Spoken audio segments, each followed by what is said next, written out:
नमस्कार दोस्तों, स्वागत है आपका आपके YouTube चैनल कहानियाँ राज पर। तो पौराणिक कथाओं के अनुसार दक्ष प्रजापति की सभी पुत्रियां गुणवान थीं, लेकिन फिर भी दक्ष के मन में संतोष नहीं था। वे चाहते थे कि उनके घर ऐसी पुत्री का जन्म हो जो सर्वशक्ति से संपन्न हो। इसी बात को विचार करते हुए उन्होंने पुत्री के लिए तप करना शुरू कर दिया। तब करते करते बहुत दिनों बीत गए, बहुत समय हो गया। तब माँ भगवती ने उन्हें स्वयं प्रकट होकर कहा कि मैं तुम्हारे तप से प्रसन्न हूँ। बोलो, तुम किस कारण से मेरा ध्यान कर रहे थे। दक्ष ने तप करने का कारण बताया और अपनी इच्छा को व्यक्त किया और बोला कि माँ, मुझे ऐसी पुत्री चाहिए जो सर्वशक्ति से संपन्न हो।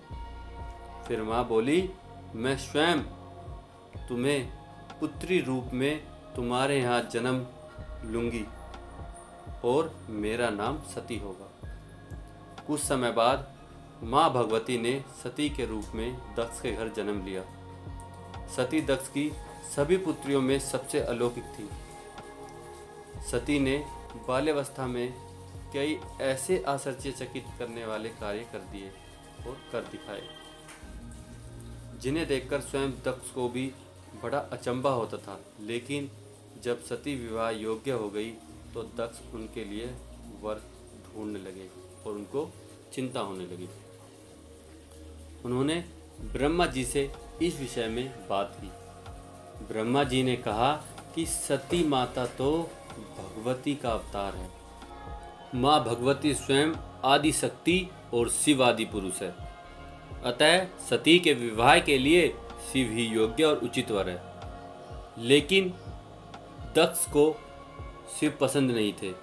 उनका कहना था कि वे हमेशा गले में सांप और शेर की खाल पहने रहते हैं, इसलिए वो मुझे पसंद नहीं है। सती ने जिद करी अपने पिता से और उनके पिता को मानना पड़ा और अंत में सती का विवाह भोलेनाथ के साथ हुआ और सती और शिव का मिलन हुआ। तो दोस्तों, ये थी भगवान शिव और सती माता के बारे में कुछ जानकारियाँ। अगर आपको अच्छी लगी हो तो please like and subscribe. Thank you.